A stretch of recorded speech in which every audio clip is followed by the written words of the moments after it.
Welcome, everybody, to our Too Much is Never Enough podcast with Giovanna Sosa and myself, Karen Ryan. Today, we have a very special guest that we are going to bring on to you. He is an author, which a lot of our viewers want to write books and don't know how. So we're going to have some questions for Mr. James here this evening. He'll tell us a little bit about his story, and also he's an actor. So here with our podcast, we're just bringing a nice platform to everybody. Welcome any guests through any vessel in life to come here to share their story, ask questions, and just to elevate a space where people can just learn from each other, because we are all here to empower and serve one another. I'm going to pass it over to Jovi just to say welcome, hello, and then we'll begin with our interview. Well, welcome, and thank you so much for giving us this opportunity, James, and coming on to our podcast. I really do appreciate it. I know I first saw you in one of your plays, and I really enjoyed that a long time ago. Probably like, 3 years ago? It was 3 years ago. That's right. What did you see? Adultish or Mind Games? Mind Games. Oh, yeah. No, yeah. Both of them. Yeah. Yeah. So it's been 3 years. Wow. Yes, it has. I followed you too, with the various tips on dealing with diabetes and eating cleaner and stuff like that. So that's been very helpful with me in my journey as well. So yeah, thank y'all for having me tonight. This is awesome. Yes. So Karen, I know you had a question for James, and I really enjoyed that question that you had. Okay, I hope I remember, because I was in the car when I was manifesting. Okay, so James, question for you. How would you just even explain to our listeners and our viewers how you handle rejection? I know from my own personal experience, I was an actress and a model and went to a lot of auditions, and, rejection after rejection after rejection. So taking a no is okay, but how do you handle going to an audition, receiving that rejection, and still coming back for another one? Because a lot of people have a hard time with that. That's a great question, actually, and it encompasses everything, not just like acting. When my first book, I remember sending it out to publishers and getting the Confessional Heart of a Man, and I've still got the rejection letters. I mean, I've got a drawer full of the rejection letters for my first book until I decided to self-publish it. So it goes through a lot, and for a lot of you dudes out there, you got to understand rejection is all a part of the journey, and that's one of the things I figured out. It's a part of the journey, and especially in auditions where I know the auditions was crisp. I was prepared. I made great choices, and not to get anything, not to get a call back or anything like that. You sit there like, what, sometimes, but it's a part of the journey. And then I internalize it and flip it and say, when they send the emails out and say, well, we went in another direction, I always say, oh yeah, the wrong one. Because and that's just the way I look at it, because you're gonna have that. You're gonna have someone on the other side of, because there's self-tapes. You're gonna have someone on the other side of your self-tape that may not see the self-tape the way you do, and that's fine. Everybody's vision isn't the same. You just keep moving, and you got to understand that builds, because you might have done something and look back at it. You know what? I could have done this a little bit better, and it causes for adjustments. Improvements. So it's all par for the course. It's part of the journey. Rejections are, and no matter what. Absolutely. Wow. I love how you said that, because in life, one thing that I've learned through one of my companies is you fail forward, right? There's really no failure. Failure is when you completely give up and you don't come back. So in life, if you give up, you failed, but you got to keep coming back. And somebody else's opinion is just their opinion of yours. So as long as you're going to an audition with your book, which I can't wait to ask you some questions about you being an author. However, the rejection is okay. It's just one person's opinion. You just keep coming back until someone actually sees that vision of yours. Yeah, you got to keep swinging. You got to, whatever, and I love sports, so I use sports analogies a lot. Got to keep swinging, got to keep punching, got to keep shooting. You have to, because the alignment comes where if you're shooting and then your shot aligns with the basket and the timing, boom, squish, And that's how it happens. And then once you get that feeling, it becomes repetition of doing the same thing that you did, and you get more of a success rate, you know? Before I booked my first role, it was like, I was like, whoa, what the heck? I started thinking, I was in my head. All I could think about was, I need to book this, but not for the sake of being good at the audition or the creativity. I was booking it just for the booking. That's how it was, until I said, you know what, forget it. I'm just going to throw everything at this audition today, and it's going to be what it is. And that was my first booking for Chicago Fire. And that's kind of been the thing. It's all an improvement process as you go along, because sometimes you do get in your head, you know, the success will get in your head and make you say, oh, I should have did this, or that, instead of just doing it, you know, just doing it, just letting it go, the freedom of it all. Yes. Being a creative is about being free. And you just go, you know. Under that. That's so true. I need your autograph. I like Chicago Fire. I know, right? Okay. Okay. Oh man. So I have a question though. Sure. So what was your decision on becoming an actor? And what pushed you to get to that point where you're like, you know what, I want to go into acting. You know, I believe I can pursue this as a career. Wow, boy, y'all thought about these questions really well. That's a great question. You know, as you probably know, Jovi, you might know, you know, I was a teacher for several years. I taught 7th grade language arts. And a buddy of mine, I've told this story, but a buddy of mine was like, hey man, you want to be in a movie? I was like, dude, come on, man. I'm a teacher. I'm not an actor. He said, no, bro. You've done poetry and storytelling. You would do great in this part. Take a look at the script. And the script was pretty cool. I did the movie. It was a short film. It was done. I was like, yeah, I got it off the bucket list. 2 weeks later, another buddy of mine who I did poetry with, he says, bro, would you want to be in a movie? I was like, yo, what's the movie about? And it was about his addiction to and overcome the addiction of heroin. I said, man, that's wow. I said, okay. He says, well, you get to play a boyfriend that's upset. I said, oh shoot, I've been that guy. So I mean, hey, that's no problem. And it's a movie called Animals, the movie, and it's intense, it's heavy, and yeah. So we go to the theater, and I'm with my daughter at the time. And he's like, Jay, what's up? I said, what's up, man? I said, hey, I know my scene may have got on the cutting room floor. You know, it's cool. I wanted to come. He said, what? He said, that was one of the best scenes in the movie. He said, have you ever thought about acting? I was like, nah, bro, you know, I love teaching. He said, no, bro, you should really think about it because you got some natural chops. I was like, all right. Now the person I'm speaking of is David Damashlian. And now he's taking it and his it's just taking off. I mean, he's taking off. So I was like, all right. So I started doing some background work, doing some indie films, and then the momentum started. I went to the Steve Harvey show. And then from there I got an agent, and then now here we are. You know, it's just, you know, I've been through a couple of agents, but you know, here I am. So I just tried it. I said, you know what? I want to try this. You know, I could always go back to teaching, but I said, I want to try this. I said, this might be cool. You know, once you get the taste of it or whatever. And then once I started to taste success, I was like, okay, I can do this. I can do this all the time. And here we are. Well, that's awesome. Yeah.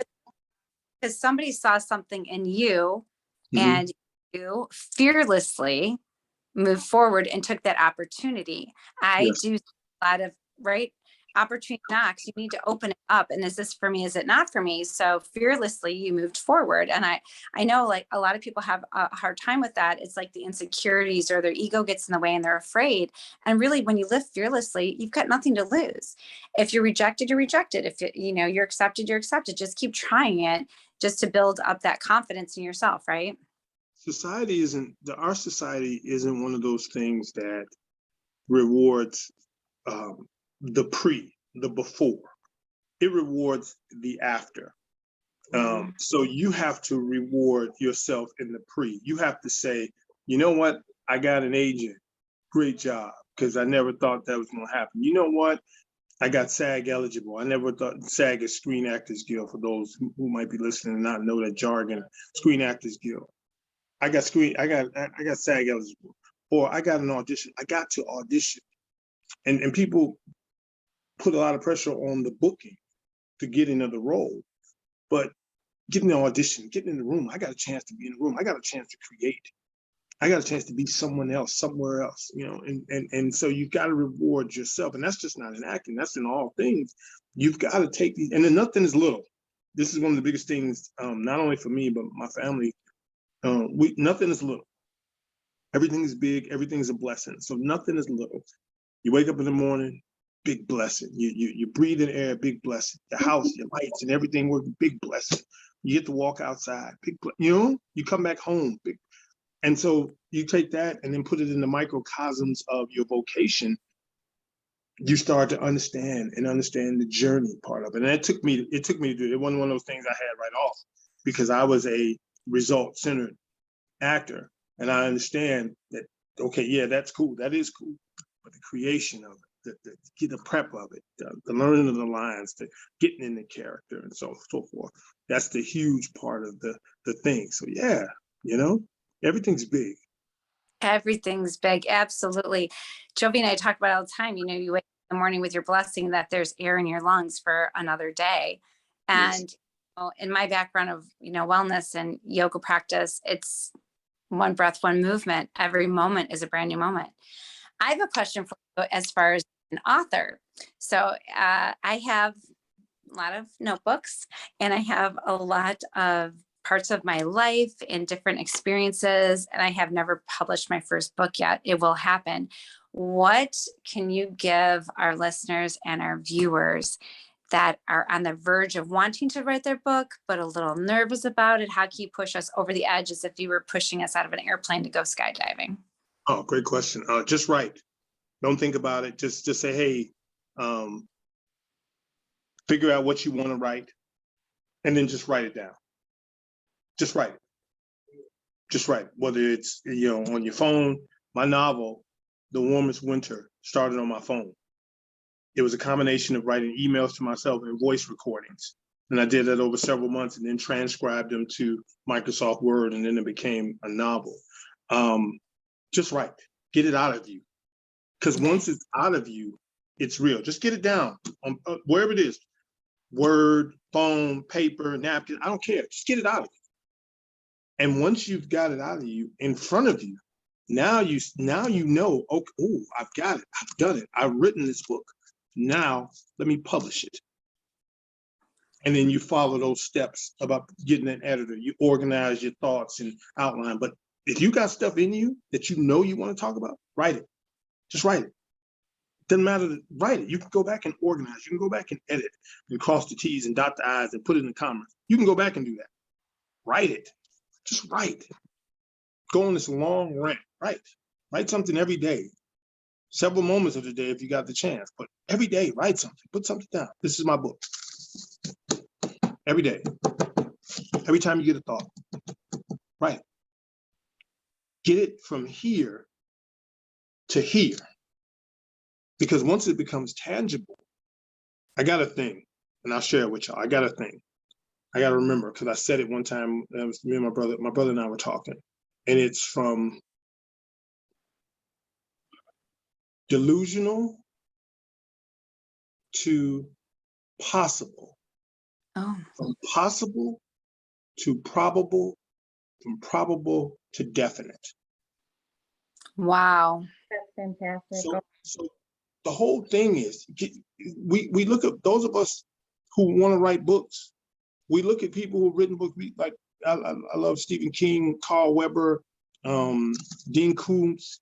There's several other authors, Walter Mosley, and we look at them and say, "Oh wow, they wrote books." Oh, not knowing we can do that too. We get caught up in looking at the sales and how popular they are. And we don't think, oh, but once we have the thought, like, and someone's going to tell you, you really want to write a book? You know, you think you can sell a book and then, get that stinking thing away from me. Once it becomes, I never thought I would see myself on TV. Huh. I never thought that I could turn on the TV and there I would be.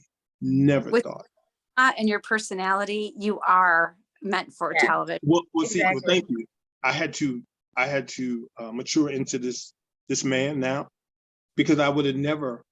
I thought my life was one thing, and God is the better planner, the best Amen. planner. Absolutely. So I never thought that, and I'm gonna relate this all to this book. So it was here, like, oh man, I'm okay. I saw myself in the background. Oh yay! And then I made a decision one day. I don't want to just be in the background. I want to be out front. I want to be the guy. I want you to hear my voice. I want you to see me and all that. Same thing with your book. You say to yourself, hey, I want to do it. And so I wrote it. My first book, The Confessional Heart of a Man, I wrote in 28 days. It's 100 and I guess 10 pages of poetry. Sections from my life, sections of my life I've seen, experienced, imagined. It's a whole gamut. It's just, and I wrote it, and it's no organization to it, because one poem is a romantic poem, another poem is a gritty poem, and then back and forth. But I got it out, and once I got it out, and it was on typewriter, I typed it. I love it. I love it. And then once I typed it, I said I got to get it published, and I got the rejection letters. I said I'm gonna self-publish, and then once I got one book and 5 books, and there's 21 books. 21. So Wow. just get it out. That's awesome. Just get it out. That's all. Do you have any books that are on Kindle or any, like, do you have all, like, hard copy paper books that are sold? Some are both. Some Okay. are both paperback and Kindle. Some are just paperback, because a couple of books, they were special enough to me that I didn't want to put them on Kindle. I'm not a Kindle enthusiast, because I like the feel of a book. I understand it. Me too. We all love I our love books. the feel of a book. Yeah, we love Yeah. books. I was love just it. Yeah. This is terrific. I So know. how long have you been a published author, and how long have you been an actor? This is 2022. I published my first book March 22nd, my daughter's birthday, 2009. Wow. And I've been an actor. Let's see. I got my first agent January 17th, 2017. Booked my first role on TV March 10th, 2018. So I guess Wow. 4 or 5 years. Wonderful. Awesome. Yeah. It's amazing how God guides us and opens up these doors for us, right? Right? You had your foundation and you were offered, and this is planned in front of you. And again, fearlessly, you moved forward. You took the chance no matter what. And that's, Jovi and I talk about this all the time in our lives, that opportunity just opens, even with our own stories. That's why we wanted to have a platform where we could bring other people in and have them share their stories, because it's really all the same. Just fearlessly move forward. Okay. It's the alignment. It's the alignment. When anything you do that's positive, that's excellent, it's alignment, because and when we can speak like this, God didn't put you here to struggle, to be sad, to be miserable. He didn't put you here for that. We subscribe to those things. We conform to those mentalities. But that's not what we were made for. That's not why we were created. And once we realize that's not for us, we get into the alignment. And then you see things happen that you never would have thought happened. And they're great and they're wonderful. And it's full of splendor, but they happen because you get into alignment. There's a lightness of being with that, I call it connecting the dots. If you connect all the different dots with who's been brought into your life for whatever reason, and that we're all here for a purpose. We're all here on a mission. And as long as you keep your faith high and your heart open and your vision straight ahead and focused, it's going to happen. There it is. And that's it. That's definitely it. So what is one of your missions, James? I know you probably have more than one, but What's one of the most important one for you? Especially since this is her birthday month, to continue to honor my daughter, to continue to represent for her. That is everything else, being excellent, being seen and all that falls under that umbrella. Mhm. But is to continue to be so where she is, she can see and continue to say, like, if she was still here, go daddy, go. I'm proud of you, daddy. That's the thing. That's the mission. Everything I do is an ode to her and what she meant/means to me. Wow. That is a true testimony. All three of us are parents, and, on every level, we do everything for our children. And I was talking about this earlier to someone, that when you are a parent, you are the leader, you're the first teacher, you're the example, and when there's a child that's in trouble, or a child that's suffering, or a child that needs help, so many people will look at that child, especially if they have, something that they're titled with, ADD or OCD or whatever. You look to the parent as a teacher, as the leader, as the example for the child. And to be a parent is such a blessing. And I love what you just said, because, Jovi and I talk about this as well. I mean, as parents, we do everything for our children to have a legacy and to honor them in every single way that we can, whether they are with us or they have moved on to the afterlife. So that's what's really important. Yeah, that's exactly it. You're right on point. Yeah. Exactly. Yeah. Jovi, I got a quick question. Jovi, what is your full first name? Oh, my name's Giovanna.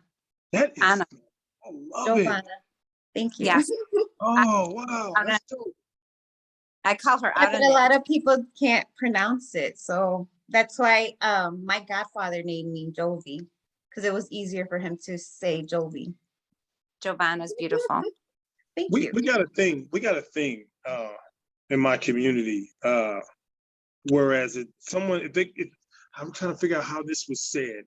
There's somebody that had a name. She's an actress, Azuma, and she said to her mom, they're having trouble pronouncing my name. What should I change it to? She said, nothing. Make them pronounce it right and don't answer until they say it right. And your name is beautiful. I heard it. I was like, whoa. Oh, okay. Yeah. Thank you. Yeah. You're gorgeous. I shortened it to Jovi. Oh. I got used to Jovi. Karen, you look like you do yoga though. You look like. Do you do Pilates as well? Yeah. Yeah. Yeah. All right. Last question. Do you have a Peloton? No. Okay. All right. I was wrong on that one. I could just see you on that bike. I don't have a Peloton, so I do a lot of full body workout on my own, like my own body strength workout, and I go to a Real Rider spin class with my Real Rider. So I moved from Chicago to Georgia almost a year ago, staying with my best friend. I went through a transition in my life, and anyway, she's this amazing spin teacher. So she's like, you're going to come to my spin class. I was like, no. Oh, all right. So I'm going to go.